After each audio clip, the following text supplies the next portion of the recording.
4 number adverb of frequency. যেই অ্যাডভার্বগুলি দিয়ে কাজটি কতবার বা কত ঘন ঘন করা হয় সেটি বর্ণনা করা যায়, তাই না? সেই অ্যাডভার্বগুলিকে বলা হয় অ্যাডভার্ব অফ ফ্রিকোয়েন্সি। এই অ্যাডভার্ব অফ ফ্রিকোয়েন্সি মানে তার মানে আমরা এটা বুঝতেই পারছি যে হাউ অফেন, কতবার বা কত ঘন ঘন। এটা দিয়ে যদি প্রশ্ন করি তাহলে আমরা যেই শব্দগুলো পাবো সেগুলো হচ্ছে অ্যাডভার্ব অফ ফ্রিকোয়েন্সি।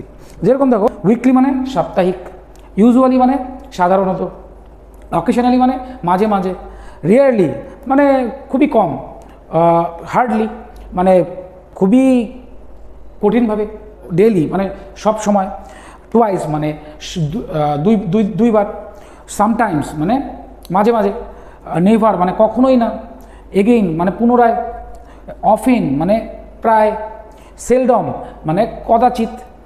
এরকম এই যে শব্দগুলো রয়েছে দেখো প্রত্যেকটাই আমাদেরকে কী বোঝাচ্ছে, কীভাবে যদি বা কতবার বা কত ঘন ঘন এটা দিয়ে যদি প্রশ্ন করি তাহলে কিন্তু আমরা দেখো এগুলো খুঁজে পাই, তাই না?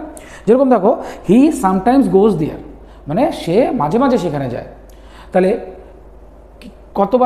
কতবার যায়? মাঝে মাঝে। তাহলে কতবার দিয়ে আমি প্রশ্ন করে পাচ্ছি না সামটাইমস, তাহলে এটা কী হয়ে গেল?